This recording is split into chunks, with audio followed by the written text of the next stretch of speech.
Allah tidak melihat yang hasil yang kita kerjakan, tapi Allah akan melihat bagaimana proses kita dalam menuntut ilmu tersebut. A'udzu billahi minasyaitonir rajim. Bismillahirrahmanirrahim.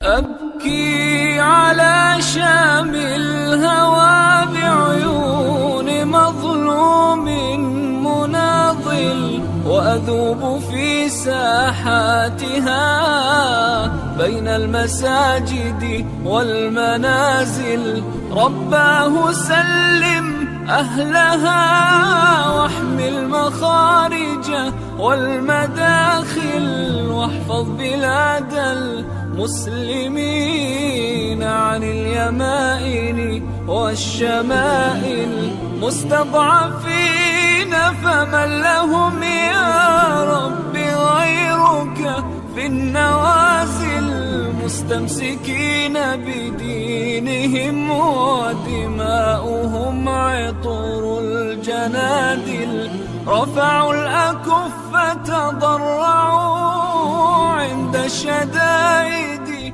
والزلازل. Allah tidak melihat yang hasil yang kita kerjakan, tapi Allah akan melihat bagaimana proses kita dalam menuntut ilmu tersebut. Setidaknya ada beberapa faedah-faedah yang bisa kita petik, yang kita bisa amalkan. Dan berbicara masalah ilmu, terkadang ada dua kondisi. Satu, ketika kita sudah memaksimalkan waktu kita dan tenaga kita, kalau kita sudah mengerti, alhamdulillah, bonus dari Allah. Tapi jika kita sudah mengorbankan waktu terus kemudian kita masih merasa berat, yakinlah itu sesuatu hal yang wajar. Sebagaimana seorang imam yang waktu kecilnya sudah diangkat menjadi ulama pernah mendapat fitnah dan cobaan ketika dapat fase-fase hafalannya memburuk. Siapa itu? Imam Syafi'i. Imam Syafi'i datang ke Imam Ahmad, Imam Malik. Itu kalau datang ke sana harus menghafal kitab Al-Muwatta, yaitu banyak sedikit manusia. Hadis. Dan dia pada saat itu di usia 9 tahun. Datang dan dia menghafal Al-Muwatta dalam waktu beberapa hari saja, terus kemudian dia diangkat sebagai muridnya. Tapi suatu ketika Imam Syafi'i terkena cobaan. Cobaannya apa? Yang tadinya hafalan yang sangat kuat. Di beberapa sahabat yang mengatakan itu Imam Syafi'i kalau melihat suatu naskah sekali lihat langsung terekam di kepalanya. Kenapa? Karena memang dia benar-benar menjaga wasiat. Tapi suatu ketika hafalannya mulai memburuk. Dan inilah ada ulama ya, penuntut ilmu dan ulama. Itu penuntut ilmu.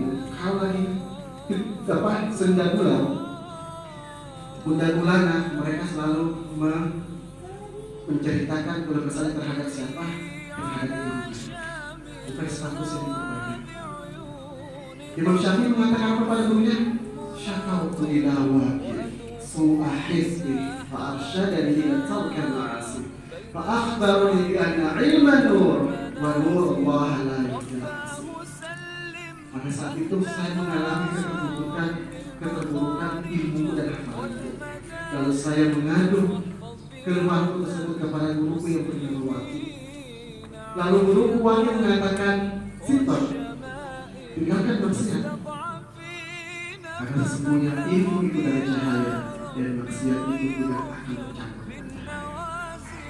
Jika memang menuntut ilmu ini merasa berat untuk sampai ke dalam pemahaman, yakinlah teman-teman sekalian bisa jadi mungkin ada maksiat-maksiat.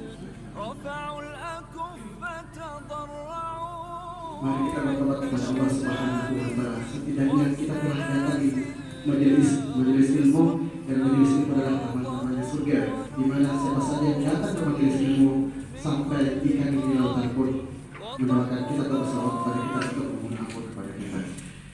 Oleh itu, ketika sudah dapat metodenya, jangan lupa diaplikasikan, teruslah belajar karena ini adalah metode dasar. Nanti masih ada jilid 2 atau juga nanti ada kelas online kami.